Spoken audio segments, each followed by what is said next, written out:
The opinions expressed in the following are those of its participants and do not necessarily reflect those of the producers and the Six Talk Podcast Network. Also, the following contains mature material and mild language, which may not be suitable for all audiences. Discretion is advised.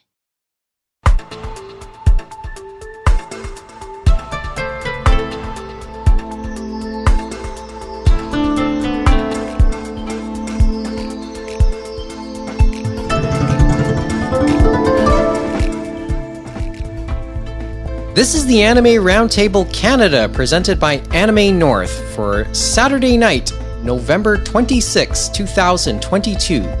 You can contact us on the web, animeroundtable.com, on email, animeroundtable@gmail.com, and on Twitter, Instagram, and TikTok at Anime Roundtable.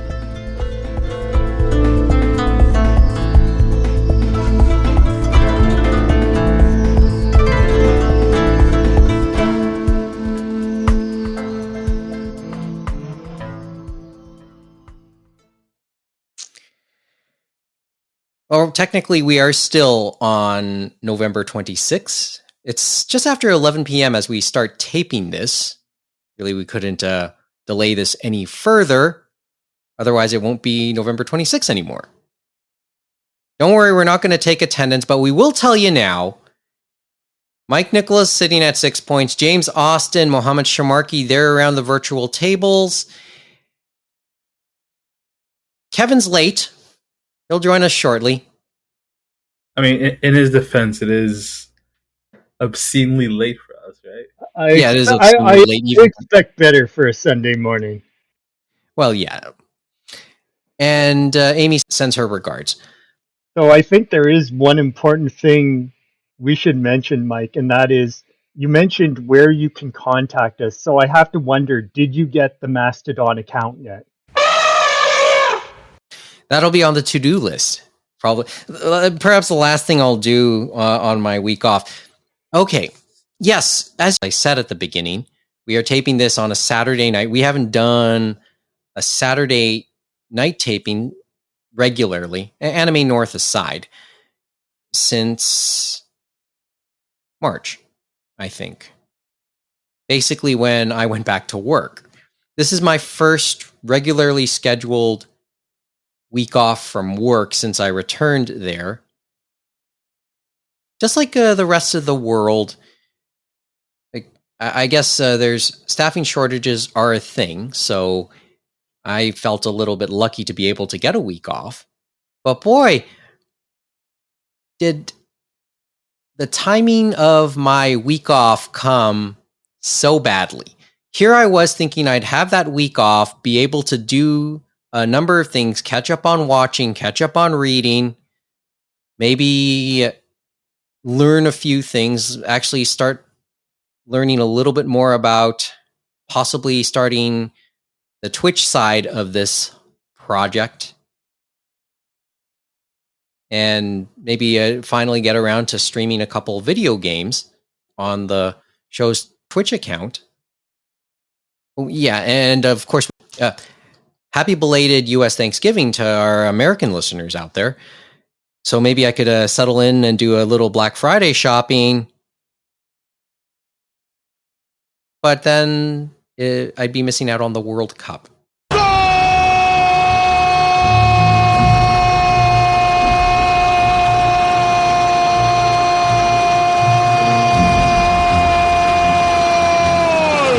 And the first week of the World Cup, we're near the... We're going to make people guess, huh, Mike, about which corrupt Swiss sporting organization was holding an event this week? The correct answer is yes. And it is kind of off, doesn't it? Because usually it's in end of June, beginning of July. Well, but because of where they're holding it in Qatar and stuff like that, and the weather, the heat, and everything else, it's like probably still extremely inclement to play. Like all those stadiums they're built, it doesn't look like they have an open roof in any of them because they'd probably still be sweltering. Yeah, well, they're playing the games at night in Qatar. Yeah, I was on the topic of bad timing for these things. Yeah, the World Cup. First week is done. Lots to talk about there. And Of course, Lots of people lost some money, I'm sure, too. Oh, sure. Lots of wrong guesses and a couple broken, well, not, almost broken. I bet you some people just ripped their ticket and were cursing VAR and video review for a few games. Well, I'm pretty sure those that were betting on Belgium held off. That's another story. Well, let's see. Who are the upsets? Japan beating Germany, Saudi Arabia beating Argentina, although both Argentina won earlier today, and so did Saudi Arabia lost to, who did they lose to? Who did they play? I forgot. I know they lost. That's all I know about it. They lost to Poland. So Poland was in their group. Australia won against Tunisia because, remember, Australia, it was funny, they were joking after that Japan game. Australia was 1-0 in France, and then France just woke up and said, no, we're not losing this game. And they won. They scored a few goals after that. And France was interesting. France is interesting because I think they're the first team to book their place in the knockout stages in the round of 16. Yeah, because they won today. They won 2-1 over Denmark. Games. Well, it also means they've also won 2 games.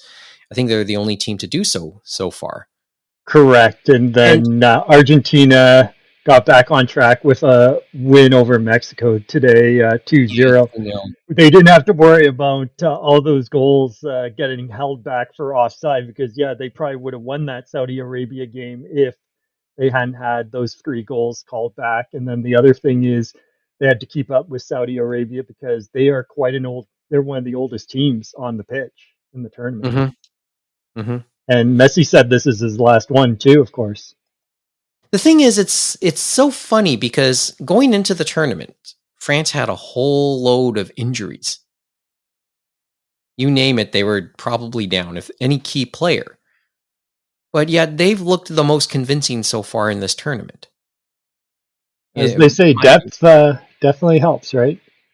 Yeah, and well, a lot of their stars were out, but then you're right, they just have some solid players that not many knew about or really talk about. And that happens in the major European countries with the Premier League leagues over there. Mm-hmm. It's definitely very different from Major League Soccer. Like, it's helping to get some of us here in North American CONCACAF up to snuff, but trust me, we're still leagues behind, so to speak. Oh, yeah. Do you want to save a word for Canada right now? Well, throughout the tournament, there were some interesting ones as well. Like England, we started off very strong after losing out in the final in penalty kicks to Italy in the Euro Cup. So I think there's a lot to prove in this tournament for them, and I think a lot of people think they can go all the way. So it'll be interesting to see how far they go, but they definitely were putting on a clinic against Iran when they played them, beating them 6-2 and stuff like that. And some of the younger players got some goals and got some redemption, so that was great. And then Wales, they tied the U.S. that day, and that was quite a fun game to watch. And the Welsh were really doing well in the second half, and that's why I felt bad yesterday when we saw the games, and it was the 0-0 draw for U.S. And Britain, England. And so that was interesting. It's like, and that's why you need to score all those goals before, because they really need to get to the next round. But then the heartbreaker was the Wales Iran game, because it was 0-0 until injury time in the second half, and Iran scored the goal, which pushed them over the edge. And then I guess they wanted to move people forward, so then they were able to get a second goal, which may help them. I know there was a red card in that game. So, but I don't know all the details. See, okay, like the thing is, this is the story of my week off. I tried to watch as many games as I could, but the games start here at around 5 a.m. our time. I tried to, like, on the Monday, I tried to watch, not the Monday, because there was 3 games on the Monday, but I did watch all those. That's when England was. They were on the Monday, yeah. Yeah. And then on the Tuesday, I tried to, stick around to watch at 4 a.m. to watch games, or 4:30 to watch or 5 a.m. game, and then I just got knocked out the rest of the day. So that I couldn't win on that. But since then, I tried to at least manage it or a little bit better. Now there's a bunch of early games. Okay, the last couple days, the early games haven't been of any appeal, but tomorrow might be a tough one because from where we're sitting right now, we are 6 hours away from Japan and Costa Rica. That'll be the first game in the morning, our time. And then at 11 a.m. our time, Canada and Croatia, which has made headlines off the pitch already because of the coaches. Yeah. But, well, John Herman likes to fire up all the players, as we know, and he started that with trying to say, hey, we can actually make the World Cup 2022. And everyone's like, sure, John, sure, we're going to make the World Cup 2022. I think everyone was thinking, well, we'll be lucky that we'll be able to kind of be on the pitch for 2026 when it's a tri-nation hosting event with Canada, US, Mexico. So it's interesting to be here now and to see what Canada did on Wednesday, since you were talking about Canada, because they put up a real good fight against Belgium, and Belgium is number 2. And so that, I guess, gives some heart and some belief, I guess, that maybe they can pull something off against Croatia, since Croatia was the runner-up in the last World Cup. Yeah, it's just amazing because with some of the stuff that John Herdman has said afterwards, and I won't go too much into that because there's better people out there to talk about that. But the amazing part was always, since then, he's deflected attention away from the players and put it on himself. Nobody is talking about the missed penalty that Alphonso Davies took.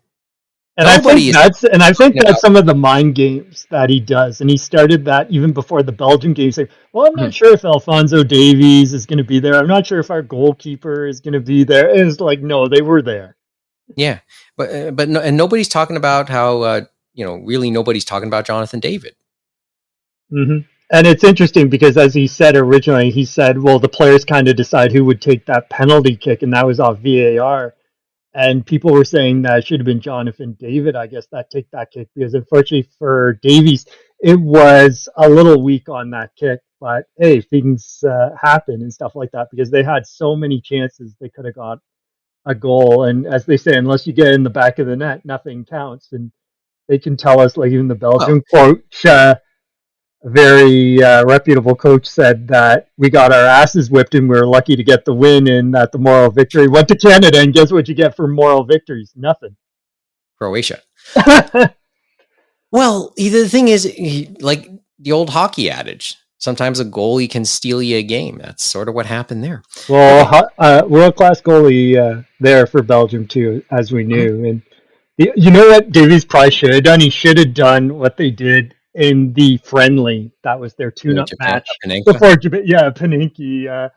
For the kick, and just see what would have happened. And supposedly Herdman was pissed because he's like, I don't want you to do that. Don't do something stupid. It's like, just kick it into the net. You know what I mean? Go for a corner. So I like that. And he did that. And he's just like, oh my God, he did it and got it in. Mm-hmm. But Japan was interesting because that showed some things about us too. And I think that probably geared them up for the mindset, because the one goal that Japan had against us, and we saw it in Uruguay too, is if we're not on our game and stuff like that, those better teams will show why they're better, because they get behind our defense, we're out of alignment, and bam, they just pounce on mistakes and stuff like that. That's sort of the Belgium goal too. And the other thing in Japan is they were off, remember, set pieces. So you have to really perform in those corner kicks, those penalty kicks, those free kicks, those set pieces. You really need to perform on those and try to get them on the net and get a good head or a good foot on it and stuff like that. Mm-hmm. Okay, well, let's move on quickly because, away from Canada, we'll talk more about that, I'm sure, in a future episode. Hey, we're meeting quota, by the way. This is our 2nd November show. It's been 3 weeks almost since the first one. So thinking about the World Cup, has the World Cup spoiled Blue Lock, I guess? I was about to transition into the talk of Japan. Yeah. So Japan beat Germany. What was the score? 2-1? Yep, 2-1. And the funny thing on that game was they were 2 substitutions for Japan, so they probably might have even played in the Canada friendly a few days before. And both of them played in the German Premier League and stuff like that. The So that German was, Bundesliga. yep, Yeah. so that was the other funny thing too. And they ended up, and those 2 substitutes scored. It was a certain irony about that. Okay. Yes, the artist of Blue Lock drew something commemorative. Yep, and that Yeah, okay. was it Yusuke Nomura? Yeah, after all watching all this and with all the talk, everyone, like Mo mentioned, I should check out Blue Lock. So I did this morning. I watched the first episode. What'd you think? Okay, can you answer this for me? Does anybody die? Because I only finished the first episode. But that is the feeling I get. Is somebody about to die?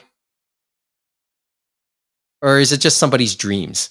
I'm only like 5 episodes in. No one's really died, I guess, so far.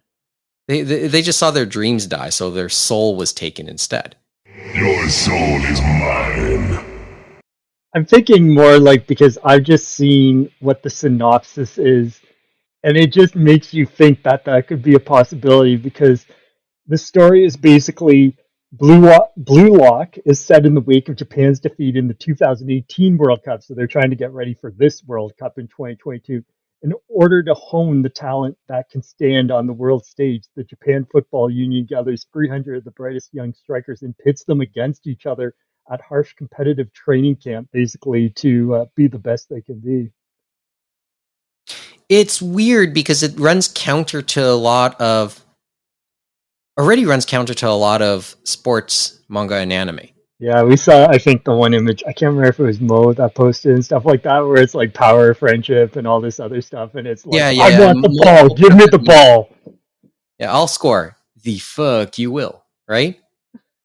That was the meme, right? Yeah, but definitely very different than the one that probably a lot of the World and FIFA players remember, Captain Tsubasa, which went around the world and stuff like that.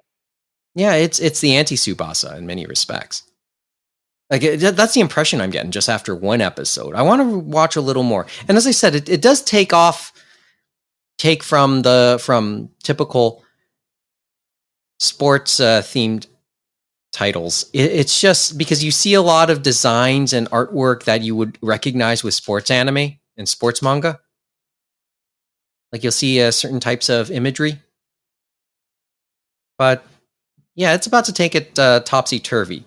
Is it more like Squid Game? Like it's like, what is it? Soccer meets Squid Game or Battle Royale? That's the feeling I'm getting already. At least, probably most closer to the Squid Game equation because something tells me though the challenges will be unique. Am I correct in that thought, Mo? For the most part, yeah. Okay. I see it more as a Hunger Games type situation. Okay. Although the end result is pretty similar, I'd say. I really am kind of speechless after watching that first episode. Like, it does feel a little bit like how people might have felt after the first episode of Squid Game. That's what I felt. Not quite shock, but not to the same degree. But we're on that track. The type of shock I would have felt with the first episode of Squid Game, I felt something like that with Blue Lock. You know? But, as I said, you can correct me on this. Yep. Right? But that one is on Crunchyroll, and I think it was pretty apparent, even though it was a strong season this season. I think the reason they wanted it in this season is they wanted to tie into the World Cup, I think.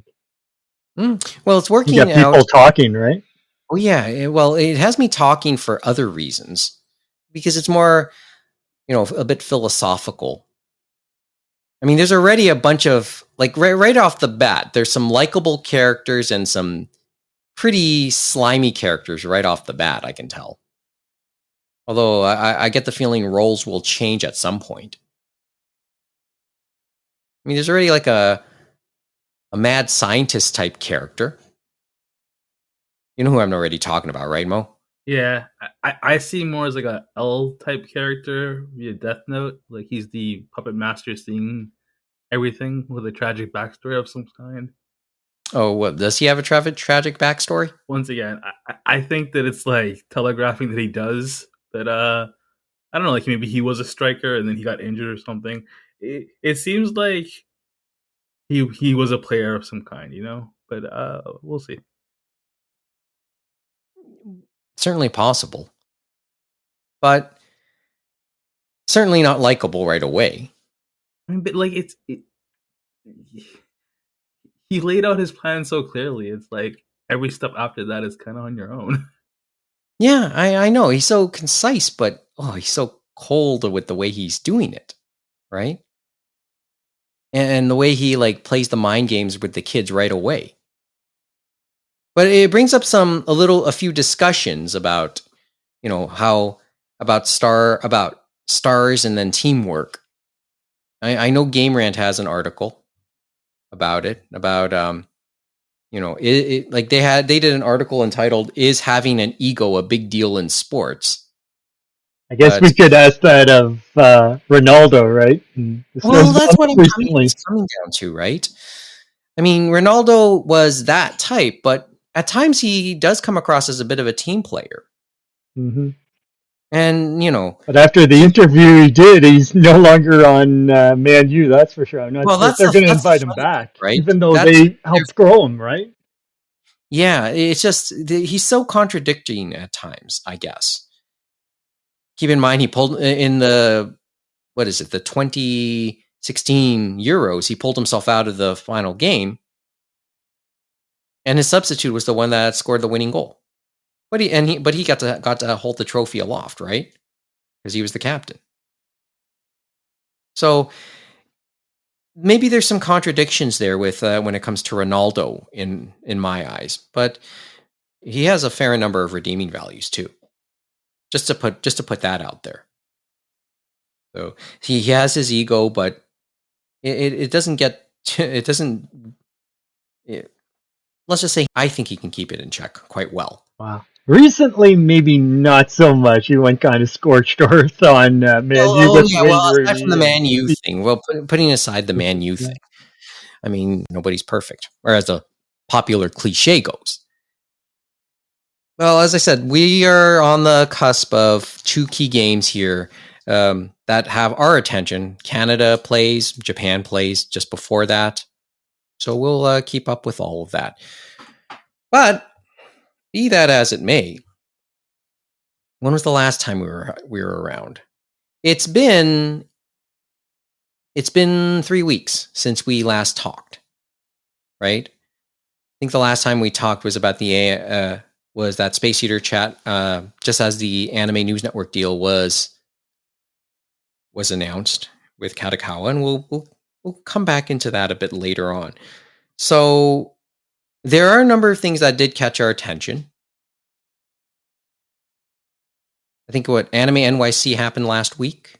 Correct. Yeah, it happened last weekend. It's kind of interesting because if you look at all the guests, the panels, and how it was promoting stuff like that, it definitely is, I'd say, Anime Expo East, so to speak, and stuff like that they've developed for it. You know what I mean? As a fall version of that. So it very much isn't it? Like it's become a big one. Yeah, and I guess it's because, as you said, the industry obviously has grown, and obviously during the pandemic, more people were watching anime and different shows and manga and things like that. So that probably helped them too as well. Because I remember in the aughts, like 20 years ago, and for a long time, all those conventions in that area were outside of New York City. They weren't there. They were in New Jersey, Connecticut, or somewhere else. But now I guess they're able to get enough people to meet that burden of like renting the convention center and doing a convention in New York City. You know what I mean? Well, I mean, you have better chances at sponsorship. Correct me about Anime NYC's like some of the people behind it. They're also behind the comic convention there too, right? I believe so. I believe that they're behind. I'm not sure if they're tied into the one we talked about in October, that comic New convention. York City Comic Con, is that Yeah, what it's called? yeah, New York City Comic Con, or if it was another one, but there could be a tie-in possibly. But I know obviously Anime NYC, Anime News Network is they've sponsored each other on a few things and stuff like that. So obviously they started to get mindshare and they've had enough. And obviously they brought the guests. So if you bring the guests and you bring the premieres of different shows people are looking forward to, right? They will come, and a lot of them came. Mm-hmm. Because I like, for example, some of the things they talked about. They had Trigun Stampede panel because that's premiering next season, and that probably had a lot of people hyped. They had Trigger, I believe, there. They had George Wada there talking about Spy Family. They had premieres like Tomo-chan is a Girl, which is going to be on Crunchyroll next season. Don't Toy With Me, Miss Nagato season 2. They had that premiere there. That starts next season, a couple episodes. So that tells you how far ahead they're making these episodes. They did Lupin Zero, and it's going to be on the web in that. It's going to start next month on High Dive. So it's like, you know how I remember in the 90s, the early 90s, they had like kids versions of your heroes like James Bond Jr., Muppets Jr., Looney Tunes, Tiny Toon Adventures, and things like that. So it's kind of like young Lupin in the 60s and that. And then the Well, other one was they had the premiere of Laid Back Camp Movie, which is now on Crunchyroll. They put that up later on, which was interesting because a lot of their other movies, they've not just put it up, they've sent it to theaters. So that was kind of interesting because okay. I know Quintuplets is theirs, and they're putting that in theaters and Cineplex and that in the coming weeks. And then we also have Evangelion, I know too, coming up next month too. The last Lots movie. of things going up. Well, yeah, I know that there's a limited theatrical run of the Eva movie. Mm-hmm. So, I mean, is it the recent ones or is it? No, it's the final movie, the final rebuild Oh movie. yeah, yeah. Oh, Final. remember, a lot of people may have, and it seems like a lot of people have been buying tickets because the theaters are filling up. If any of us want to go and check it out and stuff like that. So people, even if I guess they've watched it on Amazon, they still want to check it out. And I'm sure they'll buy the Blu-ray next year when it pops up. Well, yeah. I mean, are you interested in going to that, Mo? 100% yes. Because I know you'll have the time. I won't. My time will be up.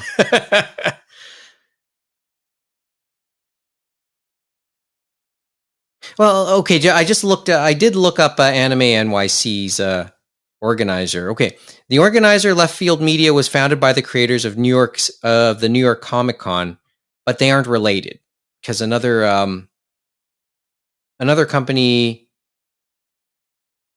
runs. And I think runs New York it's the Comic Con. major. It's one of those major convention runners and stuff like that. I forget their name though. Read Exhibitions. Yep, Read Exhibitions. That's the one. Or And Read Pop, more specifically. Read Pop, and they run a lot of different conventions across the U.S. and Canada and stuff like that, and even in Europe, I believe. They do have like a New York anime festival within New York Comic Con. So, and that's what I was thinking. Like they had done that, and then they kind of merged them together. That's why I talked to you. Yeah, there's a about little how bit it kind of felt like Fan Expo, how they kind of started with these different tracks, and then it merged into one. You know what I mean? As a branding, yeah, as a branding, the New York Anime Festival or the Big Anime or the Big Apple Anime Fest or whatever the branding was, that was a thing within New York Comic Con, but then Anime NYC ended up, is still coming out from the founders of New York Comic Con, and is very much a separate thing now. Mm-hmm.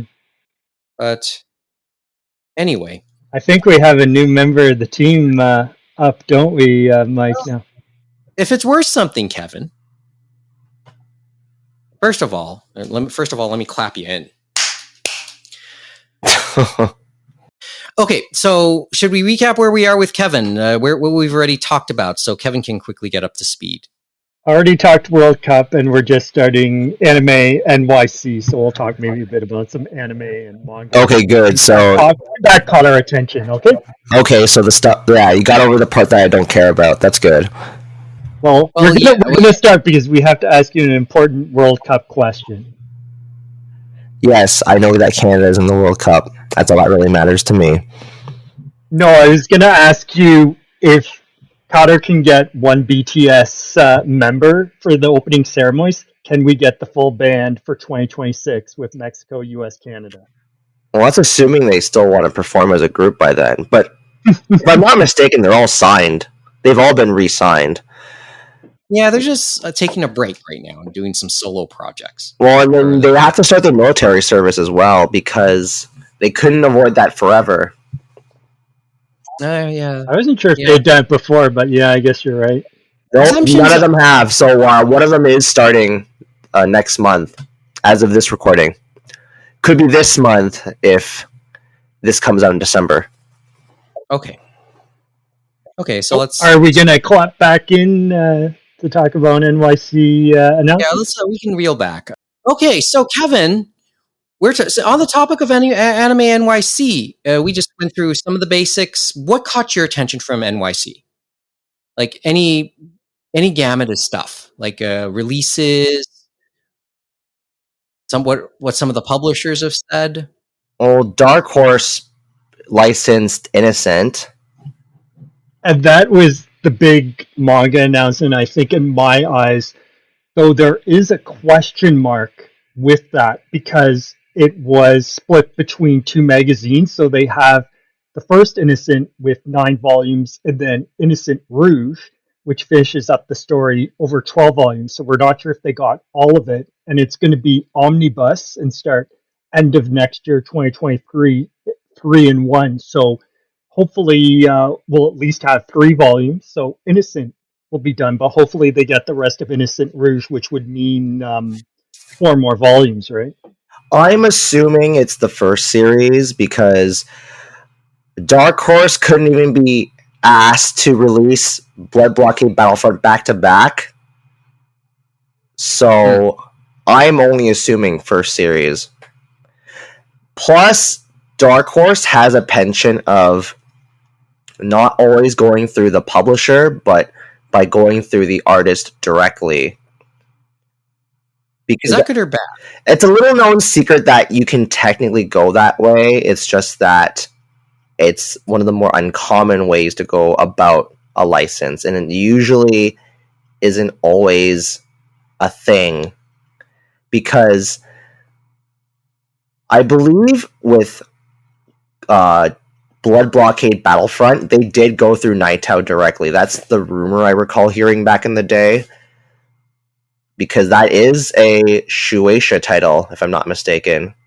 And that one was similar to this, where Trigun, they had the 2 volumes, but then Maxim was when they switched to a different magazine. Yes. And I vaguely recall reading how when they initially had the rights to all of Clamp's works, they went through Clamp directly as well.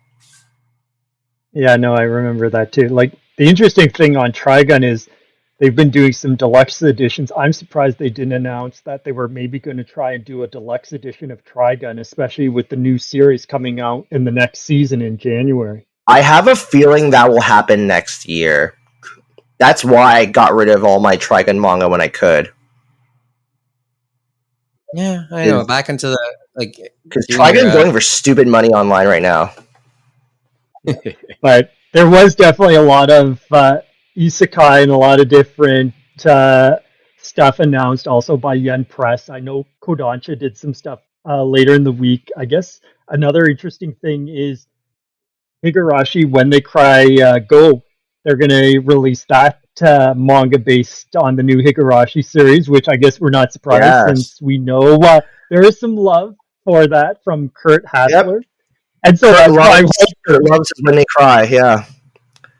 And then the other thing that caught my attention, which I have to get because it's Karo Mori, is they're having a sketch collection called Scribbles from her coming next year, which would be nice to have. Oh my god, yeah, Empress. Please reprint anything in something. Oh my god. So Well, the other thing I would love them to do is Shirley. If they could get Shirley back in print too. Right, too. So, quick story. I lost my copy of Anything and Something at Anime North because ADHD brain here left it on a chair and just forgot about it. And that book goes for over $100 now.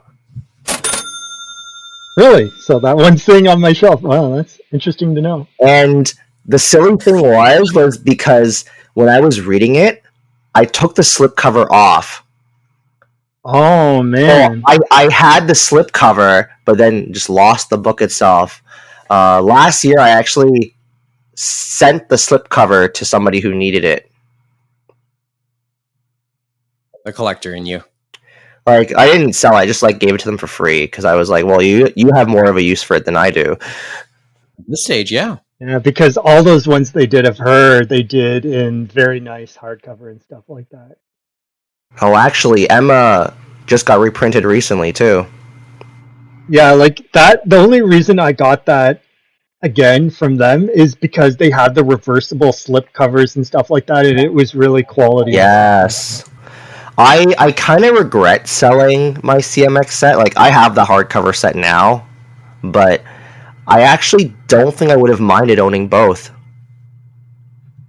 The other interesting thing is one of the Kodansha licenses they announced on Thursday, which was interesting, is them announcing, and it probably makes sense because Vinland Saga Season 2 is coming out basically next season in January, and they're going to do another edition of Vinland Saga, and next year and it's going to be a 3-in-1 omnibus this time, hardcover and stuff like that, which is kind of funny considering how hard we had to fight just to keep them going on a hardcover one of a 2-in-1 omnibus. Yeah, well, eventually Ben Applegate stopped threatening the fan base because the fan base pulled through in the end.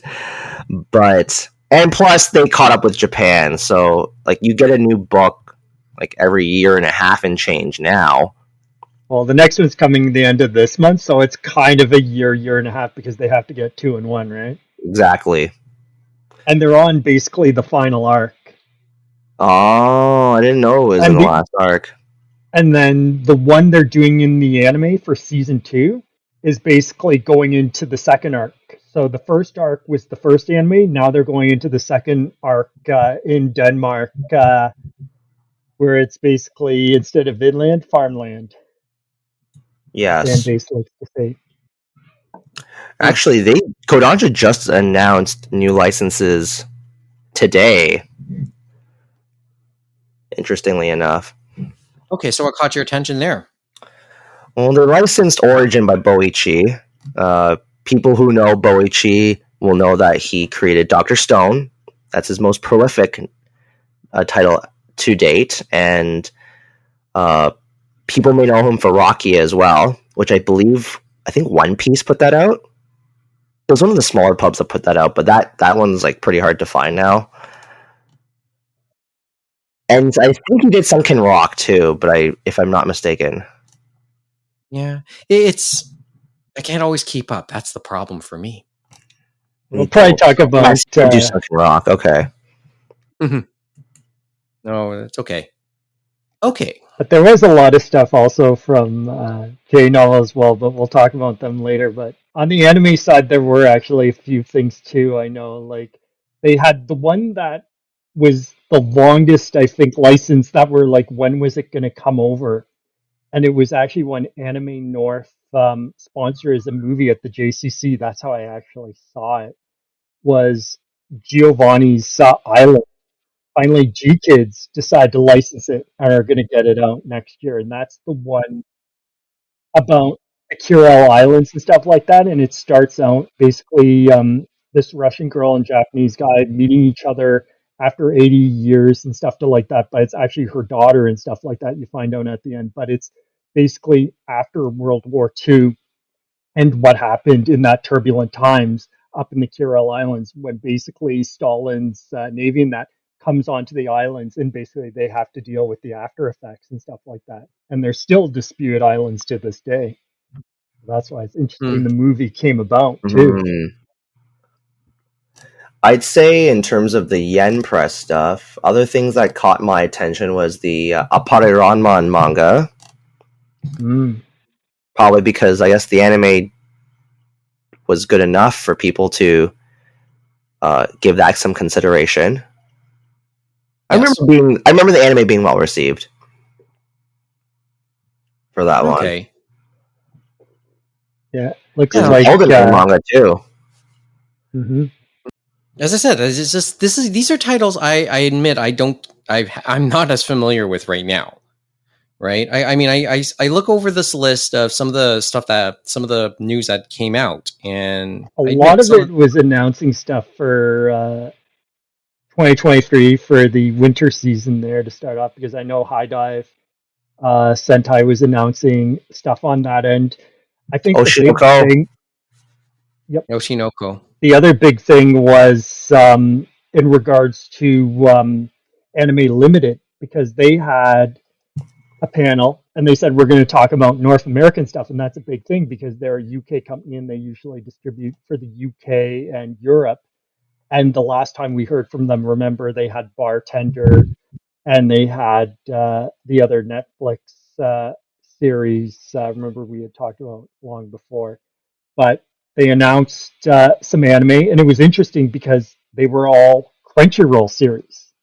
Yeah, which is interesting. So maybe they're still going to get some series that, because they have a lot of series they go through every season and dubbing and doing things like that. So it'd be tough to release them all. So maybe they're still going to get some stuff through maybe Sentai or Discotheque and stuff like that, even though they've taken back stuff like Ascendance to a Bookworm, because for collector's edition Blu-ray for next year, Anime Limited, Andrew Partridge said they're going to do To the Abandoned Sacred Beast, Tonikawa, Over the Moon for You, Tokyo Marble Chocolate, and then A Place Further Than the Universe. And people, the middle two I've constantly mentioned.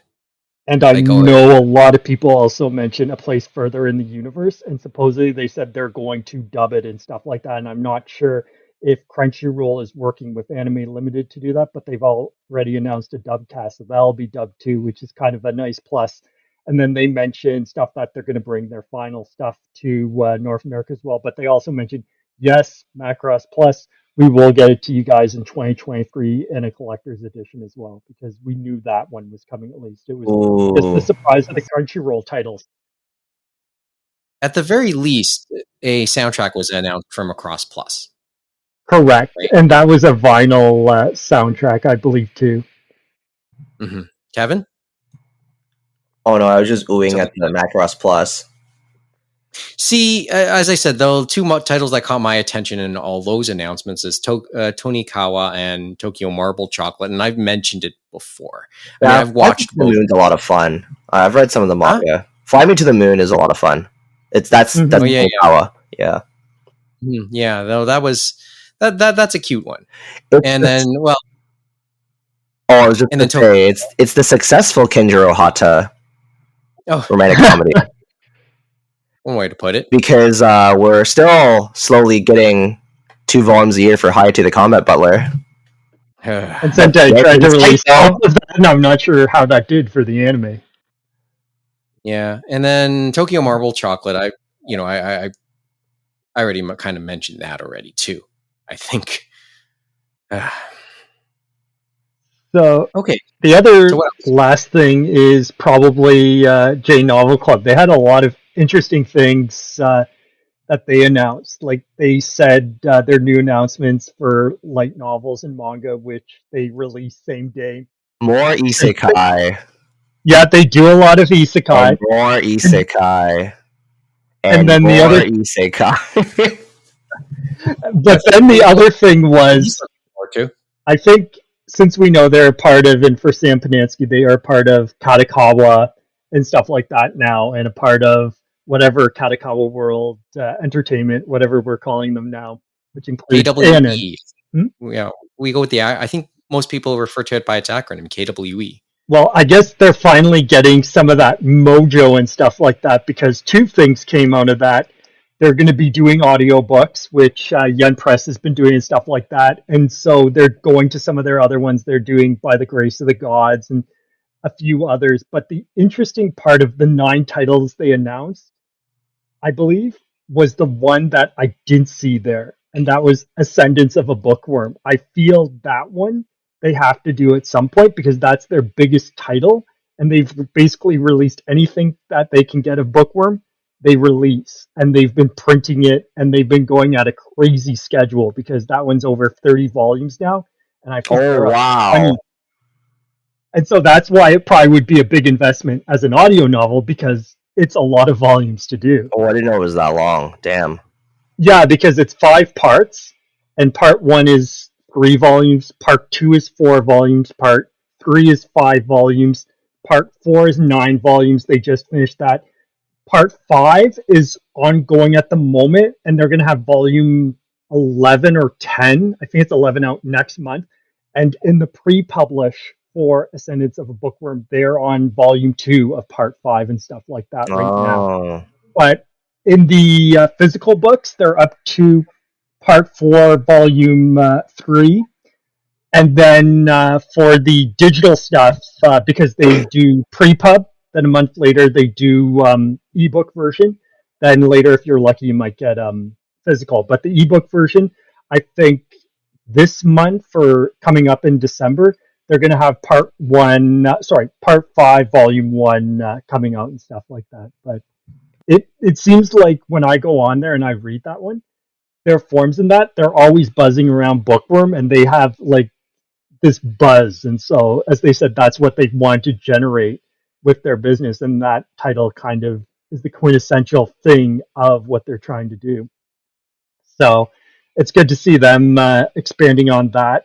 And then the other thing is for some of their titles, because they're doing a print publishing partnership with Yen Press for a few of their things, and they said they're doing that for Hell Mode, The Misfit of Demon King Academy, My Instant Death Ability, so many isekai ones. And so we see 4 there already. They'll probably do more, but I guess they have enough at the back end where it's like, hey, we can do some prints for you guys and stuff like that, titles they might not do on their own, because obviously if you look actually at J Novel Club, it's interesting. All their titles are printed in Korea. And Yen Press, I believe, is printing in the US now at the moment, from what I've seen a lot of their titles. So I guess that'll help them out to get a few other titles they never usually would. And it kind of allows them to do a lot more. Now, it's interesting because before they started printing anything themselves, they had to ramp up. And so they had a partnership with Seven Seas, remember, before, and did a few light novels with them. And there are some that are ongoing, like Realist Hero and stuff like that. Well, yeah, but the purchase of Katakawa kind of changes that dynamic, right? Yeah, it allowed them, obviously, it helps them with resources to expand doing physical and stuff like that. But then I forgot, I'm like, well, they could also say, hey, we'll do our same thing, but we want to do these other ones. We can't get it into our schedule ourselves. Do you guys have the ability to put this in a run with your printer and stuff like that? And I guess that's an ability they can do, or help them to find the people to do audio novels, because that is a time intensive investment too. Yeah, basically drawing on larger resources, I guess, right? Mm-hmm. Possibly. And I gotta hand it to Sam Panansky, because basically, like, a lot of them, he was using other people's money, like Anime Souls. They had a lot of the Japanese backed companies and stuff like that. And this time, as he said, he had to use his own. You're not gonna. So he's definitely worked with the role and kind of grown and moonshot it, so to speak, saying we can release light novels in a model similar to Crunchyroll and stuff like that, and then get you an ebook version and stuff like that. And as they grew and grew, they were able to do print publishing and stuff like that and go from there and stuff like that. So it's been interesting to see them grow. Yeah. Well, I mean, and to not see anyone try to go that route of a Crunchyroll model, maybe for manga or things like that. We've seen bits and pieces, but never a full-on take on it. Well, with some professional translation, so to speak, because some. Yeah, I mean, I always made that joke that we were not at that point about not being there at that point, and I don't know how much do we want something like that? Maybe we do. I mean, I'll also be honest. Like one of the things that I've been watching in the last 3 weeks, or at least something I've watched in the last 3 weeks, I kind of just decided to give a couple episodes of My Stepmom's Daughter is My Ex a watch, right? And obviously that's based on one of those light novels that J Novel has. Correct. Yeah, they had got it going before the anime premiere, but they knew it was coming up and stuff like that. And some of the ones that do premieres in anime, when they do what they call a catch-up month, it's when they have certain series they pick that you can read all of the stuff for free and stuff like that if you're at the general membership thing. And they did that for My Stepsister is My Ex and stuff like that. And that one's an interesting series to read. And I think you said the same for the anime, and you saw some of what came from the light novel, where it kind of looks at the perspective from both of them and stuff like that. And sometimes it's the same thing, but from the opposite person's point of view. It's either the stepbrother or the stepsister. Well, maybe it's like on the top. I mentioned we joked about Tokyo Marble Chocolate just now, a few minutes ago, and Tokyo Marble Chocolate was sort of that. He said the perspectives are from the guy and the girl, and this, I guess, could go that way. But I may actually enjoy this one. But it also had me thinking a little bit about the media mix, a little bit more than I would have in the past. So, a quick yes or no with you guys. And let me just look for the wording as I said it, as I wrote it down. Yes or no? Anime has become more of a driver to promote the rest of the physical parts of the media mix, and is becoming less and less of an actual product within the media mix itself. Did that sound wordy to you? What? Just a little wordy. A little wordy? Okay, let me put it this way. In our fandom's own media mix, anime was a thing. Anime was part of that mix. It was something tangible. It was something physical, i.e. home video, a DVD, a disc, something. And then, that's a fairly, it was cyclical, but in the last 20 years, it's been a thing. It's becoming less and less a thing these days. Probably more to even bigger collectors, but it's not as commonplace, the DVD or the Blu-ray anymore. So the purpose of the anime part in this media mix is changing a little bit. It's always been an advertiser, in many respects, means to market the other parts of the media mix, whether it's the manga, a video game as Cyberpunk Edge Runners is, because we kind of talked about that. Little other merchandise, figures, books, art books, light novels.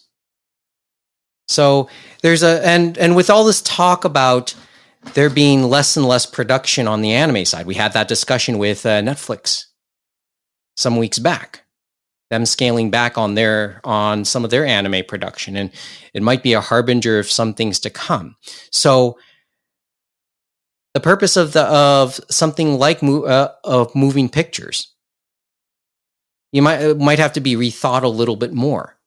It can't go through the whole story, but it might make you see enough of the story to really want you to pursue it in the other parts of the media mix. like it's clear we're not going to get the whole story going back to my stepmom's daughter. But we'll know enough to know we want to know more, or whether or not we would want to know more. Maybe even a more stark example is to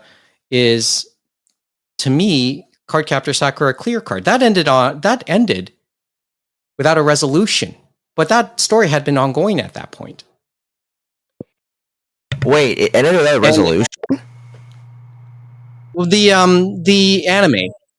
Oh, okay. That saves me from going the clamp rant.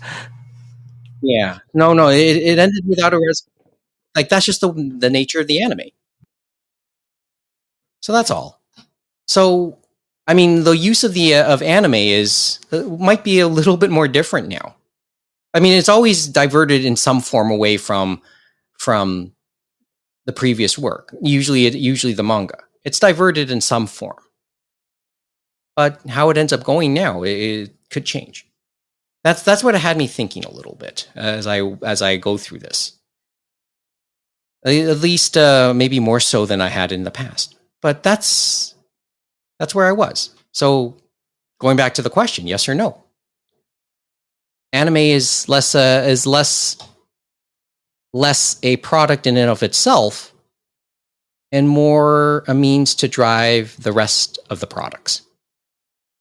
Depends on the series and what they're trying to promote at that point in time and stuff like that. Things can change, as we know, but if it's a bigger series, sometimes they'll put a lot more effort and they'll be maybe doing a more complete adaptation compared to other ones where they're just winging through it and maybe doing just one series, and then it gives a little boom to other parts, as you said, of the media mix. So the short answer is depends. Depends on the IP, probably, right? And sometimes it surprises you. Like when I'd say that's a little bit of a surprise they're still going on with, and I mentioned it as one of the ones they had a premieres of at Anime NYC, is Laid Back Camp and stuff like that. So Laid Back Camp has 2 seasons so far. Next year they're going to have a 3rd season, and they just premiered the Laid Back Camp movie in Japan, and they had it at Anime NYC as a premiere, and then added it to actually Crunchyroll themselves this Thursday, which is a surprise because usually they'll try to do a theatrical. But that one, the movie of Laid Back Camp, has nothing to do with anything in the manga. It's actually its own thing within the universe. Instead of taking place where it is in the current timeline, when they're in high school and enjoying camping and stuff like that, the movie actually takes place in the future when they're adults in their 20s and stuff like that, and still love of camping and them coming together to start like a camp ground and stuff like that, and get that done, which was an interesting experience and stuff like that, and still a great slice of life experience, but interesting because it was its own thing within the universe that had never been told, obviously, and probably won't be told in the manga. So it depends. Like the approach will always be different. Mm-hmm. Should be like it just depends how you want to approach it. So yeah, but I thought I'd bring that up anyway. But J Novel Club. See, the thing is, after watching a couple episodes, I am a little curious about the light novel, just a little bit right now.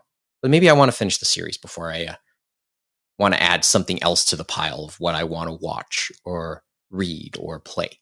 I think it was interesting. They kind of mixed it up a bit in the anime, but they kept it to what it was for what was happening in the novel and stuff like that, and how they put the sister and the brother against each other, and how they care about each other, and the miscommunications between both of them, so to speak.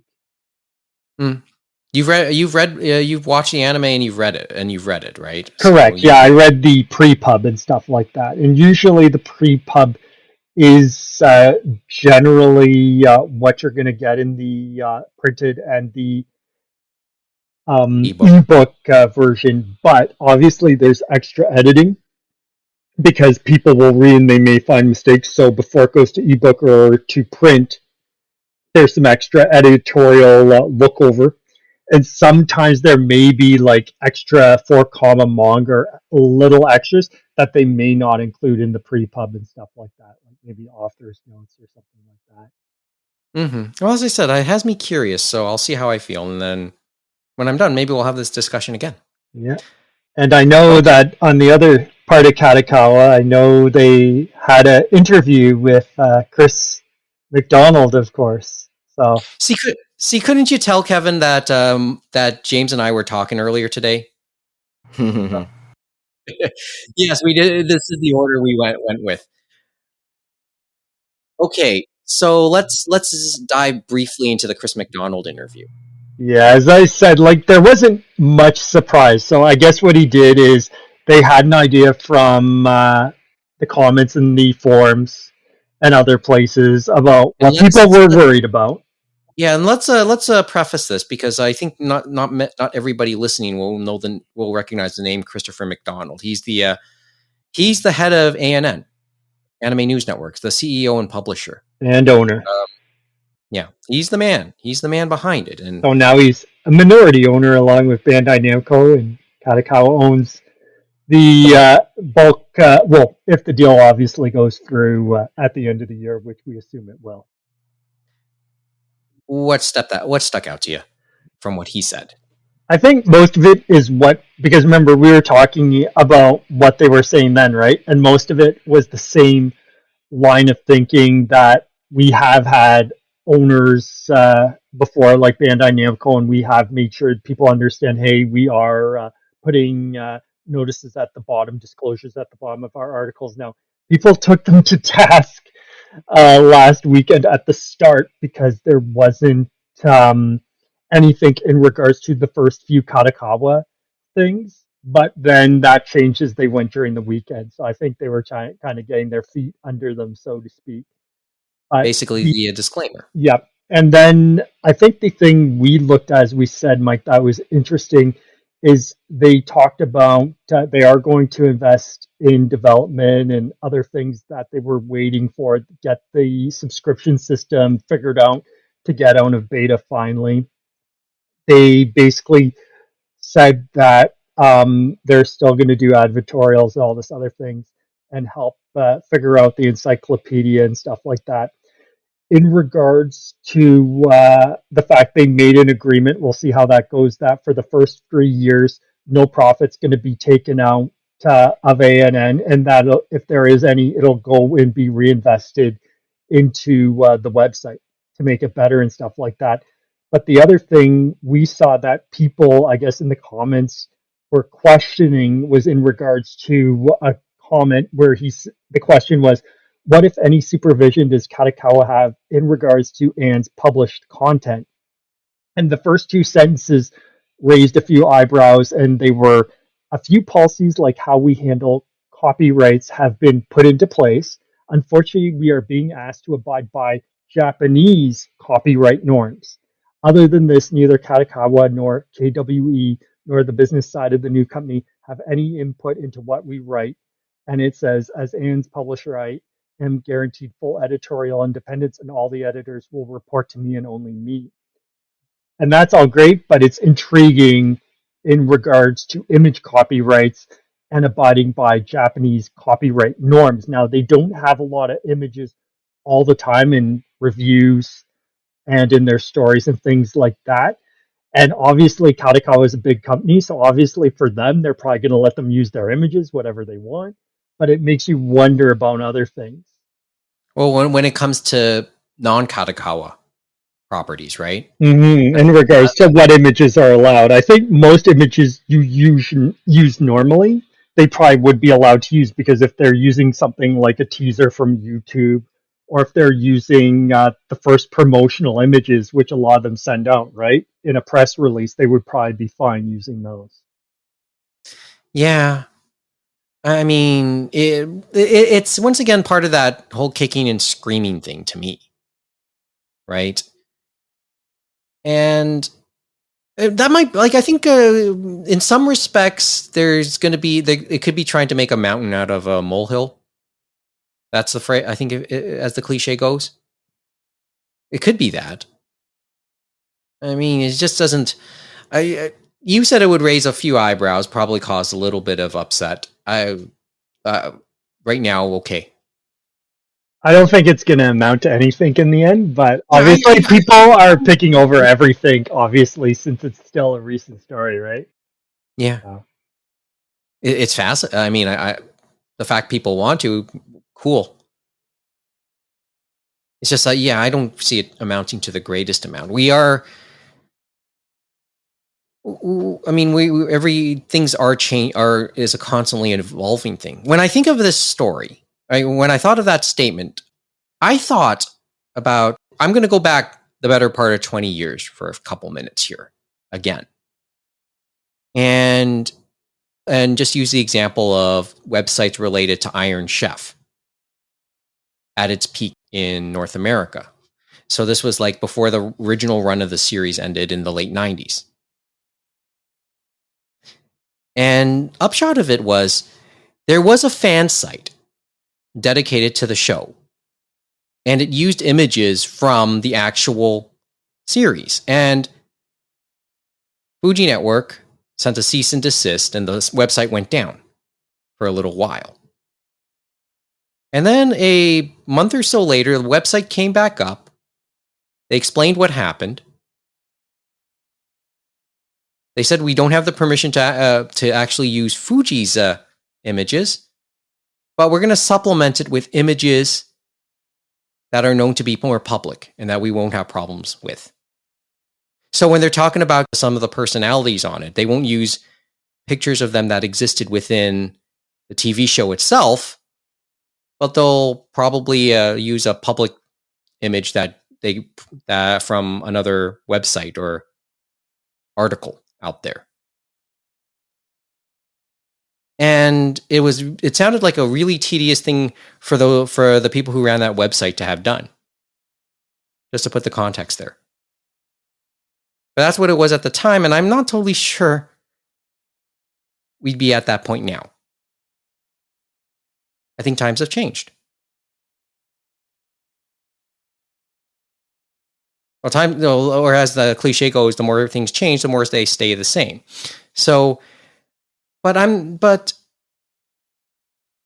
just not totally sure this will be the biggest issue anyway. So let's go from there. Okay. Well, anything else that stuck out, or I don't know. It's just. Well, I guess we could talk funny, Mike, about the fact that you said Cyberpunk, right?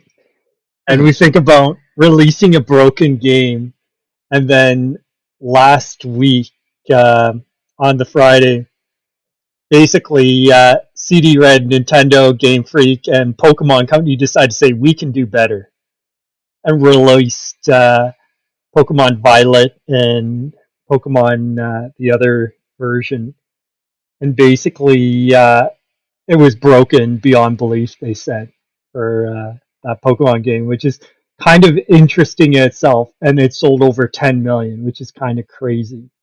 It makes you wonder about the release of certain games and things like that going forward.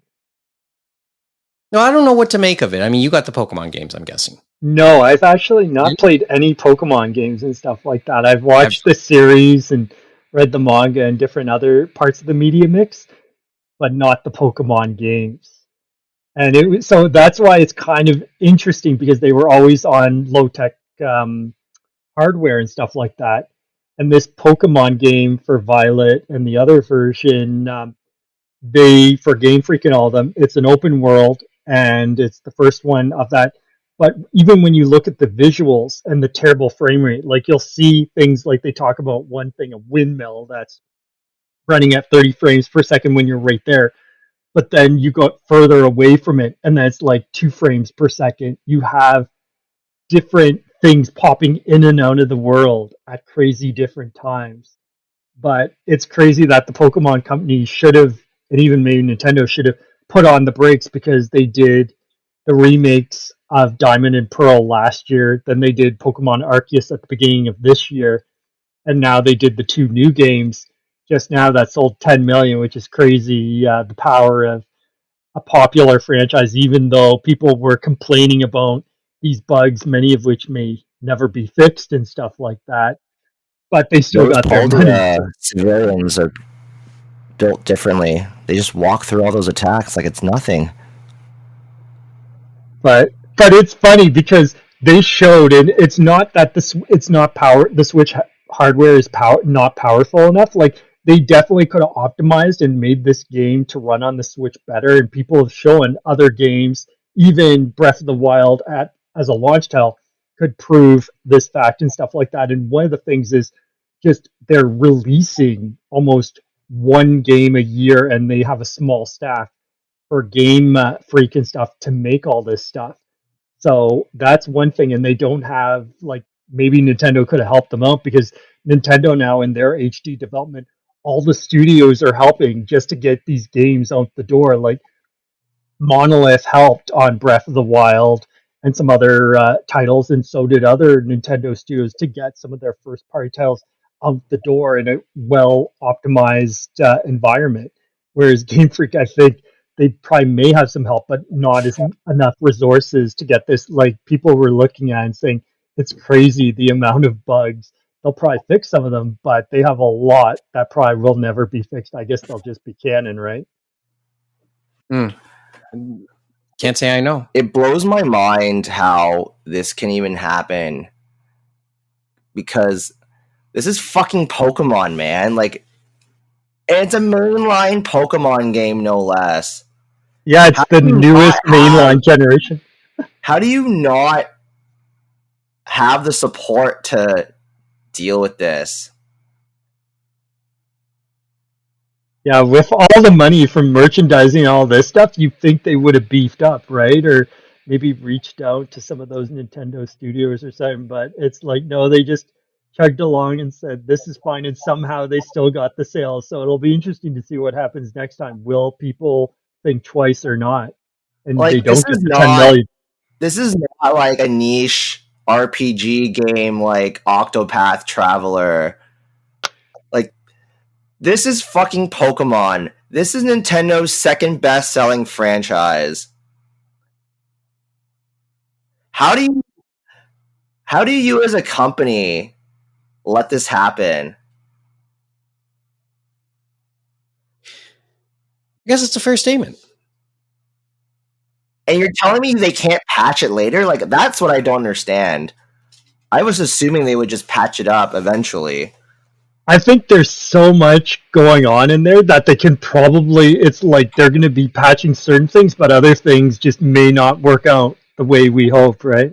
And like the sucker I am, I still bought them, because I always buy both. Well, the good thing is I told Mike, Kevin, is that I have not played any Pokemon games, so I didn't get either. And I just got to watch as people were just flabbergasted, to say the least, as they were playing free. It's pretty funny to see, I won't lie. Like, some of my friends have encountered this stuff already because they played day one. I have them, but I haven't played it yet because I'm still trying to finish SMT5. But yeah, it was Scarlet and Violet. Yeah, that's what it was.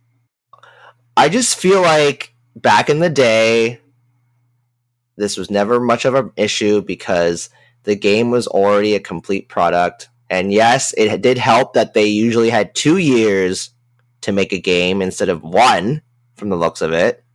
And they were doing multiple games because they had the remakes last year for Pearl and Diamond, I believe it was. That wasn't Game Freak, was it?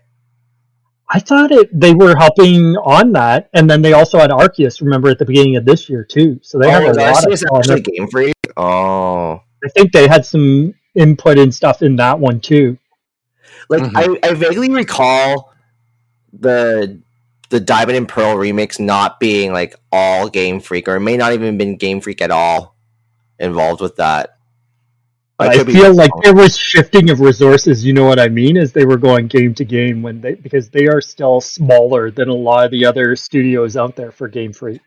And I understand that, it's no longer on a handheld, so the amount of resources needed to make these games is a lot more intensive now. And that's why Right. you would think Pokemon Company and Nintendo would have beefed them up and stuff like that. They said, okay, we want to make this even better than it's ever been, right? Yeah, like, this is not Detective Pikachu. This is not, like, the Pokemon Warlord game, which I kind of regret not buying. This is not Pokemon Snap. This This is is not this is Pokemon supposed to, trading card game. This is mainline Main- Pokemon series. this is the main line, right? It's meant Yes. to be main line. I don't know what Come to say. I mean, on. And they got more sales than ever before. So it's like, Yeah, because oh we're my. suckers. branding. We're all you need. suckers. We're It's too the name. devoted. I say that as a Pokemon fan. It is my favorite franchise. Been buying There, this shit since I was 10. Yeah, there. This is why, like, the best game is still Heart Gold and Soul Silver. Okay, I'm just ranting now. Yes. Okay. Well, I won't just. I'm not gonna, try and disagree because, as I said, I can't say I know because I've never played Pokemon. I know. I respect the franchise. And I'm paying $90 for this fucking game now. Or if you buy it at Shoppers during 20 times the points, it's basically like $55 when you get the points back. But I digress. It's like the games are no longer $55; they're $90, and now we're getting like all this stuff happening. Ugh. Yeah, I know it's 90 with the tax and that because it's like what, $79.99 for each game. Yes, depending on what province you live, it's cheaper. Yes, or more expensive if it's Quebec. Yeah, it's not all. Well, I mean, everything's going up anyway. Look for a sale. It's Black Friday. Cyber Monday's coming. Don't go on sale, Mike. Sometimes. Mainline Pokemon games do not go on sale. I was going to say, most Nintendo games do not go on sale. Yeah, sometimes they know that what they can get away Oh, hey, with. well, Smash finally went on sale at VGP. The problem, though, First time it went on sale. Oh, I have to double check. Well, it's a Nintendo thing. So some of the Nintendo titles did go on sale. The only thing that irritates me is some of those titles that were from earlier on, like Breath of the Wild, stuff like that. That isn't the lowest price they've ever been because they've raised the sale prices. It used to be $49.99 before tax, and the last 2 or 3 years they raised it up to $54.99 because of exchange and all that stuff, which kind of irritates me a bit. I bought my Breath of the Wild at $60, actually. I recall. Anyway, well, maybe I'll talk about my video game stuff another time. I'm debating if we should get Bravely Default 2, actually, because that's on sale too. Well, as I said, lots of sales going around. I'm debating Ghostwire Tokyo, to be honest. But as I told you, it's a good game. Some people did enjoy it. It was a little too slow for them, but I thought it was an interesting adventure game. I still got a lot to go through it. And then the other thing is there's a lot of, you can tell, like, they recreated Tokyo, a lot of Japanese aesthetics in there, and a lot of stuff into the yokai and stuff like that, if you read their profiles and things like that. I guess you could almost say it's the mature yokai watch. Oh, I bought 13 Sentinels, actually. Oh, there you go. Because that was $40 on sale for the Switch copy. There's sales going on, so just. Oh, did you buy that one, James? Which? Do you have that? Which game? 13 Sentinels.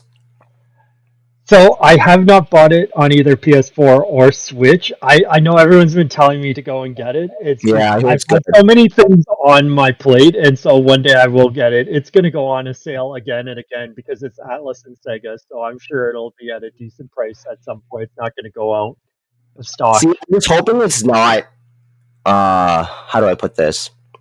Like, it depends for me. Sometimes I wait a while, but then you'll have cases like AI the Somnium Files where it did just go to print, and then That one I did end up deciding. Like the first one, they must have had tons because I got the special edition at the price the standard edition should have been at, which is great. But then, as you said, the second one went really quick. But I found they put it on sale on EB Games GameStop, I think, at some point a couple of months ago. And so I got it for $49.99. Oh, I didn't pay attention to that. And the thing, though, with it was they didn't have any in store for the PS4 because I wanted PS4 for performance. So I had to look by store, and there was only one store in our area that had one. So I had to go online and say, I want that, and then they held it for me. I think there was one that still had a PS4 copy near us. I think the Switch ones did run out, though. Okay. Well, and I actually, and so James, Persona 5 Royal did go on sale within a month of release. I know it did go. That was another one of those ones that went down. I'm not too bad on it because I think for some of them, yes, you would have got the Steelbook, but some of the others, it's hard to say whether you were going to get the Steelbook. They probably just might have been the standard edition. So that's the thing. So only the standard edition went on sale. The launch edition with the Steelbook did not. But then I think those are all just gone anyway. And that's why I went for the Steelbook and stuff like that. So yeah, because I pre-ordered, so I have the Steelbook, but I did buy the standard too, so I'm debating what I should do.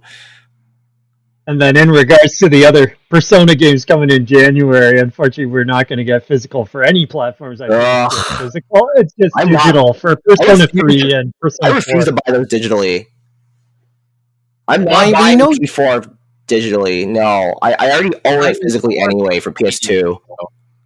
But I want Golden, but I'm not buying digital for Golden. I know they'll put that back out physically at some point. There's no way they're not going to put that out physically at some point. It's fucking Persona 4. Well, okay. Thinking of money, I guess, as they say, were we going to talk about our favorite whipping boy or other one again, Mike? Yeah, well, it's either Netflix or Crunchyroll. Crunchyroll will save for another episode. Which one came up on the dice this time on the 8-ball? Yeah, I should give that a shake, and then we'll see what comes up. Well, okay. Well, there's a big N on it. First of all, two things did come up. James and I have often mentioned being a slight fan of Maiko Sanchi no Makanai-san, Kion Kyoto from the Maiko House. Like we saw the anime on NHK. Netflix announced that they're going to do a live action. A trailer for that live action has come out. That came out a couple weeks ago. Mm-hmm. Now we also have a rough release date. It's set for January, right? Correct, and they had a trailer out for it as well. Yeah, it's a feel-good show. I mean, as I said, it's if you liked. My recommendation was always if you liked Midnight Diner, this might be up your alley because it'll make you hungry. But it's a lot more. It has a lot more of a sunny disposition, literally. It definitely was one of those ones where you could see it maybe becoming a live action before an anime. It definitely has a lot of the culture and a lot of different things that would lend it towards the live action. And we're going to see the live action. But we also mentioned NHK, and it's okay. That was as an anime and an NHK property. But some interesting other pieces of news that came out over the last couple weeks. Last week, there was a story that said NHK tells Netflix to stop distributing its programs after the launch of the ad tier. Right? Yeah, they were saying something that NHK complained that the ad-supported service was not what it is assumed to be, and that Netflix did not explain to NHK, I guess, properly in their idea, so they said they wanted it off, and supposedly they said one of the reasons could have been that NHK has some policies, I guess, as a public broadcaster, and one of them is under its internet-related service standards, forbid licensors of its content to distribute said content if there's a possibility of creating a misconception that it is recommending or advertising a certain product or service. Yeah. The thing is, it's seemingly there's, according to reports, it's as many as 22 titles. Correct. Kyoto and Kyoto is not one of them because that's actually on Crunchyroll. But Attack on Titan can be one of them. Cardcaptor Sakura can be one of them. To Your Eternity, Welcome to Demon School, Vinland Saga, I think was there for a time, and that's associated with NHK. So I'm just wondering. It sounds like the properties are mainly anime. I can't think of any live action properties right now, or when. But yeah, I just found this kind of an interesting story. Yes, NHK is a public broadcaster. They avoid any ads wherever possible. Like there's a funny little irony about that. Presently running in Japan, will be the final day of a Grand Sumo tournament. One of the key things that happen during sumo tournaments that they always do is before each bout, the attendants go around parading the ring with ads, like for the audience, right? It ends up really being strictly for the audience because NHK, they're broadcasting it, but when the ring ads come up before the bout, they make it a point to cut away from the ring. Maybe show graphics on the screen, but otherwise you cannot see the ads. The ads and the advertisers do pay a fair amount for those ads, but they're not shown on television. So just something to put out there. They go out of their NHK does go out of their way to not be perceived as advertising anything or endorsing anything, but just something to put out there. So it's once again it's one of those things when you talk about the whole East-West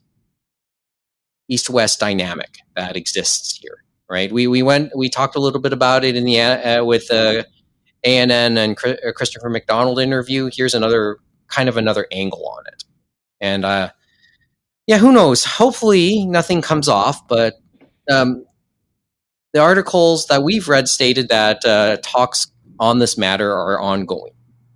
But thought just a nice, interesting little tweak to the whole ongoing issues surrounding Netflix. Anybody taking a like? Is anybody do you know anybody who's taking out the ad supported service on Netflix? Anybody? I don't know anyone to say the least, but all those titles, as we said, are still on there. They just took off the ads, right? So that's a win for anyone who wanted to watch those. Okay. Well, Gavin? I can't speak for what you guys were talking about because I barely use Netflix, but yes, I will say because Moh kindly let me use his account, I think Netflix finally cut the cable on that. Okay. Well, I tried using it this week and I couldn't. End of an era. Oh well. Thank you, Moh. Like truly. Yeah, what happened? Like it just, or did Moh stop or No, something? I assume it's that because Netflix has been cracking down on account sharing. Yeah. So I assume that finally happened. Well, they said that it wouldn't really start going until next year, but anyway. I just assume that's Netflix's fault. Well, and most of the time it is. Okay. Well, I mean, the whipping on Netflix will be kept to a minimum today. Do you have Kevin? So on the topic of the publishers, we neglected to mention this one during the ANN like weeks ago because the ANN story broke out. But around the same time, an antitrust lawyer voided out a publisher merger. The what is it? The Simon and Schuster Penguin Random House merger. Yeah, that was a long time. Yeah, it got blocked. That's the word we're looking for. And well, do you have a thought on that? Do you or James have a thought on that one? Because I want to bring it up at least briefly and wonder what type of ramifications, not necessarily in and of itself, but we're approaching other similar cases here. I guess it's the future stuff it we're thinking about, but it the makes sense. ramifications. Okay, so would Kevin go first? It made sense. That's it? That's all I can really say? Well, they were already two of the biggest ones, and now they're going to combine. That would have just there would have been basically no competition at that point. Okay. It's James? So that's why I'm not surprised. Okay. We have seen other companies get around it in different ways and stuff like that, and we have seen them break other companies up. But yes, thankfully they actually did their job, and then they blocked it. And basically that meant Simon and Schuster and Penguin Random House had to basically go back and say, okay, we have to either redo this deal and stuff like that to meet their approval, or we just have to let it die on the table. And supposedly they decided to let it die on the table and stuff like that. And basically Penguin Random House is now going to be spending $200 million to pay a termination fee basically to Paramount Global because they couldn't consummate the deal.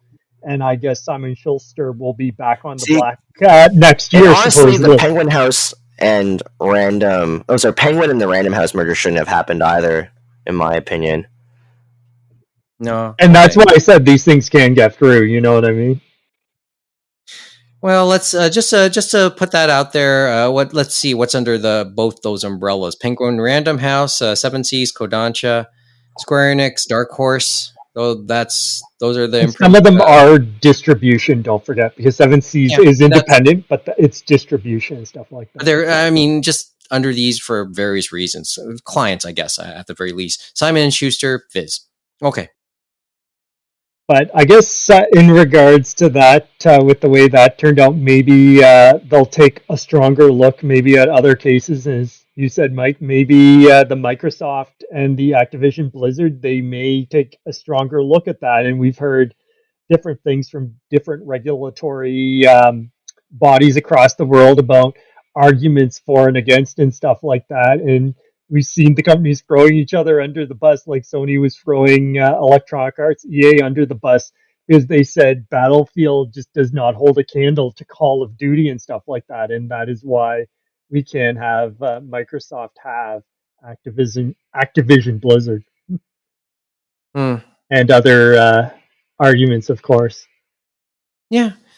Well, I mean, that's going to reach ahead in the near future. So I'll certainly be curious to see where that goes. I think most of the industry will be curious too. It's just I wonder, because this, how big is the customer base here compared to books? That's part of the story here, right?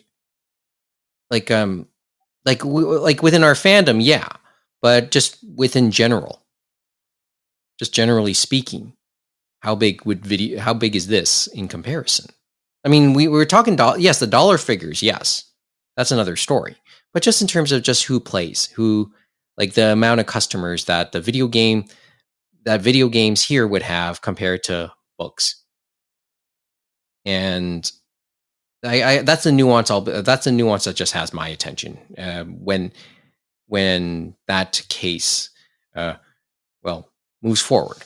I guess the thing is, I think it is a win in the general scheme of things. And the other thing is that shelf space, determining who gets to be on that shelf, it could hurt for what we want to read and stuff like that. And that's in general, not just manga and light novels and all that stuff, even though it probably would affect what me and Kevin would be able to buy physically.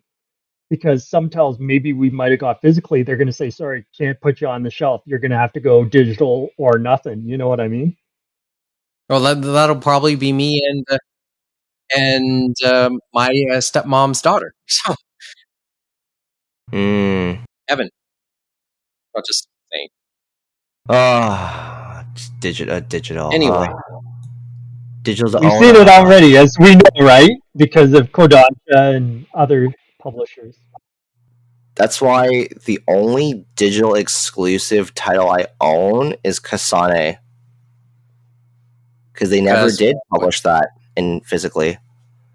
Actually, everything else I own was part of an existing Humble Bundle and was like $4. Like that's what it. Otherwise, I'm not buying it. I'm not paying $7 for a digital book. It's why I'll submit my purchase request to the library, and then hopefully they'll put it on overdrive. Oh, okay. So, for example, through the Toronto Public Library, a lot of Viz's digital catalog is on overdrive. Yeah, that's accurate, actually. Okay. You know, it was funny. I was going to say we're thinking about books and stuff like that, and I forgot to mention one thing that was interesting from J Novel Club. Supposedly, they teamed up with Yen Press, and it probably helped them. They're going to be doing simultaneous, and this might be one of the first for a light novel. The creator of Goblin Slayer, Kumo Kagyu. Supposedly, his most recent novel series, Blade and Bastard, they're going to do a simultaneous publishing with the Japanese release, which is starting now and stuff like that in December, which is kind of interesting. Well, that's it. It is interesting because obviously there's a lot more to translate as just a novel, right? So, Yep. well, who knows? Yeah. I'm curious. I mean, just I guess it was the last frontier since they've started with anime. They went to manga, and now they went to light novels. Yeah, I guess that finishes it. Well, you would think would finish up the that part of the fandom. And I guess the thing is, since they've done the Crunchyroll digital model, it's kind of like you guys know what you're doing. So instead of having Yen Press do it, they had J-Novel, which is kind of interesting. Well, as I said, all stuff we'll keep up with, but we're running late. Before we go tonight, just to end on a couple serious notes. Let's do a couple of in memoriams and obituaries here. Two names that kind of come to mind that have been in our fandom for years, directly and indirectly. Kevin Lillard passed away earlier this month on November 8th. Apparently, he had some multiple health issues. He was probably one of the first noteworthy super fans. He was a cosplay photographer by hobby, and in the 90s and early aughts, had a busy schedule. Went around to various anime conventions and took a lot of photos. And it was the crux of his popular website, A Fan's View. Yep, and it was before, obviously, everyone had cameras on their phone and things like that, so it definitely was helping people connect and stuff like that. And that his site, A Fan's View, it remained active until 2009, but supposedly some people were able to maintain an archive of his photographs on AC Paradise with his permission, yeah. So it's still out there, which is great. Yeah, it's just interesting because he would have been this. His stuff he was doing stuff in pre-social media days. Yep. Right. And I remember he definitely came to Anime North, so he's been to a lot of conventions in Anime North. I definitely know was one of them, and I do remember he was at Con Nobaka. Is he kind of had to he had a lot of things to say on that one because he kind of had to salvage whatever they had of their cosplay shoot area and stuff like that. Mm-hmm. What a lot of the obituary articles made known, which I wasn't really aware of, was that by trade he's a photojournalist. Yeah, no, supposedly he worked in the news and stuff like that for the Indianapolis Star newspaper, and also as a reporter. He also worked for News Gannett service. He also did radio, supposedly was a radio announcer, and he also did announcing for auto racing. So he definitely had a varied career. But on the anime front, he also did write a few articles, I guess, and use some of his photographs from A Fan's View in different things back in the day, like Animerica, New Type USA, Manga Max, and even Dark Horse's Super Manga Blast. So, yeah, sorry to hear. Yeah, many health issues. It was his niece that revealed that news. So, as I said, one of the first really noteworthy super fans in North America. Yeah, and to, I guess, help promote the different cosplayers and things like that, because people would go and see them, but then like to see them out there and things like that, and people enjoy that, right? Mm-hmm. So, tip of the hat to him. Happy trails. Do we want to say something about Jason David Frank as well, since he passed away last week? Like, I mean, one of the man, and probably the one consistent in the Power Rangers franchise. Started off as the Green Ranger and kept moving through the various incarnations of that IP. Yeah, and he was supposed to be, I guess, just a smaller character at the beginning, because remember, his character was taken on and coerced by Rita Repulsa and stuff like that, and then joined the team after that and stuff like that. So that was and then the character was supposed to have been killed off, but they kept he was kept. He became a fan favorite, right? In many respects. So they rewrote things. I guess they rewrote a few things to make sure at least his character stuck around. And there was a lot of passionate memorials from the different Rangers and stuff like that, and people that worked with him, of course. And some of them were definitely heartbroken and stuff like that, because, of course, this isn't the first death, as they said, in the family. Yeah, Tui Tran, the original Yellow Ranger, she died in a car accident just, I think, a day before 9/11, back in 2001. So that news really fell under the radar at the time. And then, yeah, everybody, like all the most of the Rangers, like the most popular ones back in the day, they've made public statements and social media posts. Walter Emmanuel Jones, David Yost, Amy Jo Johnson, especially Amy Jo Johnson, since I think his character was most tied to her character, right? Since she was the original Pink Ranger. Mm-hmm. Hers was probably the most heartfelt. Even Austin St. John, who was the original Red Ranger in that series, has spoken. I think when I look at like his background compared to the others, he probably was the most legit as a martial artist.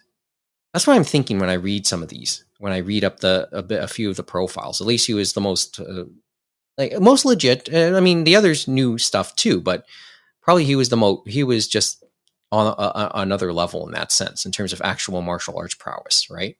And I think he got into mixed martial arts at some point too, I believe. Yeah. But there's always a dark side, and it was a little sad to hear that. Yeah, he had issues in his personal life, and that's how it went, I guess. I mean, yeah, there are various reports, and we're not going to deny that those reports are out there, but we're not. It's just not worth saying much else on our end, right? But yeah, Jason David Frank. A lot of people grew up with him. I'm really old enough to remember when he was out there, but he was big for a lot of younger people out there. And I know that there's been many tributes to him. Gone at the age of 49. Anyway, like I said, we kind of went a little bit over time. And as I said, a bit more thrown together than usual. But we want to get in the quota for the month, so it's good to do it, right, guys? Oh, let's see. I actually one thing before we go tonight. One thing? Oh, it's kind of hard. Yeah, one thing. Yeah, I know. Well, but it's time to challenge you just a little bit here. But I never go with just one thing. Ooh, but see, it was either gonna be me actually talking quickly about the Chris interview, because I didn't get a chance to read it until this episode, or I could just go into like what I watched, or what I read. I don't know if you guys did that before I came. Well, we haven't talked about it, but I think I will save that for another time, because we can talk about that anytime. Okay, give me a thought going back on the Christopher MacDonald interview on ANN. Like, what grabbed your attention there? now that you've probably given a better look at it? Well, reading some of the discourse, the Japanese application of fair use for images was interesting.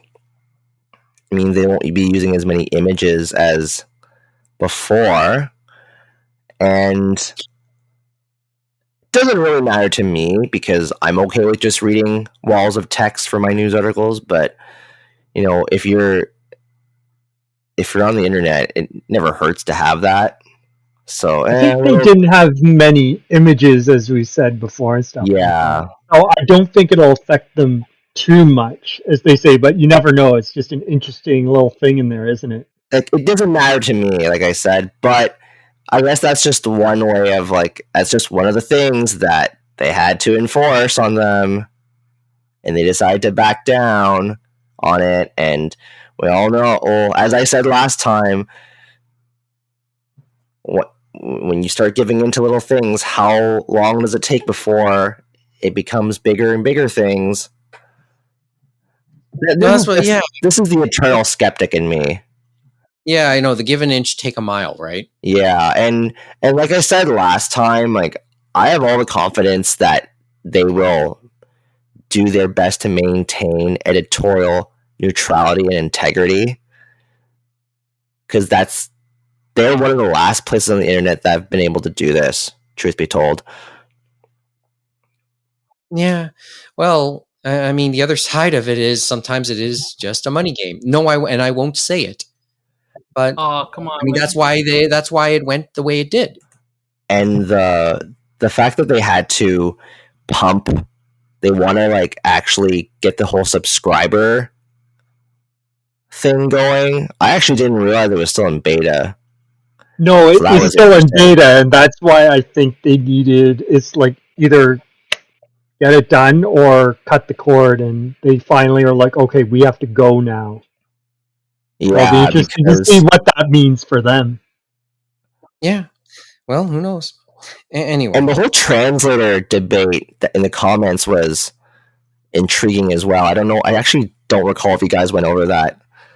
I didn't look at it in the comments. Is it from the sale, or is it the... It's talking about articles that they get, I guess, from the Japanese source and stuff like that, and a discussion on how they basically then bring it into the site, you know what I mean, translate it and make it presentable to us on the website. And some people have taken issue with some articles. Yeah. Which is interesting, because obviously, as a person who doesn't understand and cannot read Japanese, I would never have known this. Mm-hmm. But that's in the discussions after that interview? Yes. Okay, 39 posts in the forum. It's just that obviously with their resources before the sale, it was not feasible for them to just have numerous translators on call 24/7. Which isn't a we've already established may not be the best line. And it still may not be feasible, but Chris was saying in the comments that it definitely is something that they can look into now. But no promises. Yeah. Unlocks a number of possibilities, and as I said, that's at length of what we talked about. But hey, we're a brave new world, right? Yeah. Brave new world. Anyway. But as I said, that's most of what we had on our mind this evening. Mm-hmm. And I get the feeling, well, conversation will always continue. It's just maybe we'll continue ours sooner than people think. I'm hoping it's not 3 weeks down the road at the very least. But well, let's get some sleep because the Japan match is now 4 hours away, and the Canada match is now 10 hours away. I want to get a little rest before then. So that's all we'll have for now. Once again, if you want to contact us, animeroundtable@gmail.com, @animeroundtable, animeroundtable.com.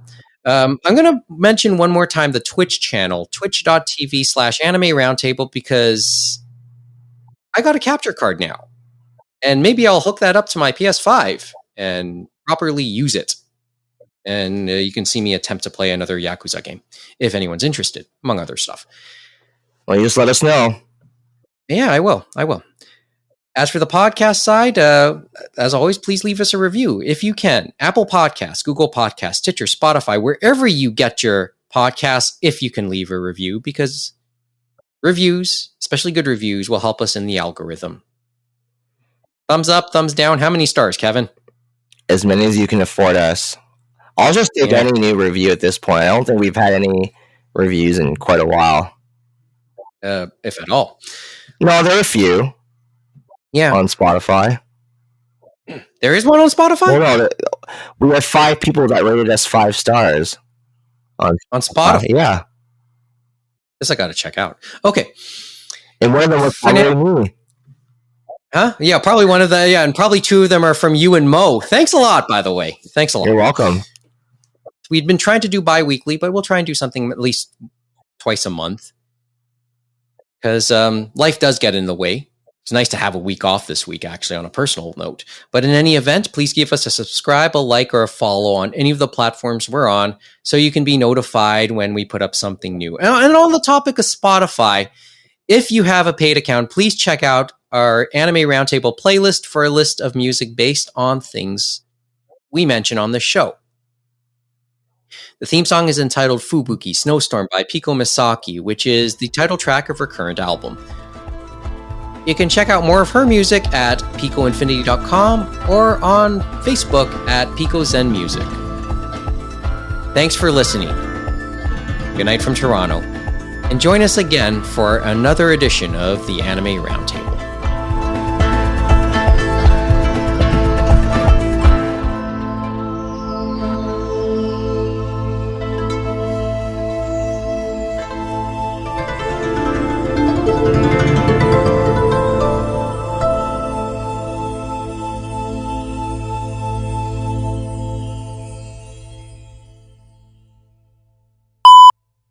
Hey Moh, you still there? Never left, Mike.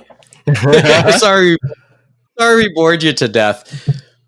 Let me hit the stop button, okay? Like I couldn't find a spot to jump in at. I was like, huh? The conversation was flowing very nicely, so I didn't have a. See, I was trying to do the whole like, oh, maybe we should talk about stuff we've watched so that Moh can chime in. Yeah, chime in on something. Well, let's see what happens in the next 24 hours.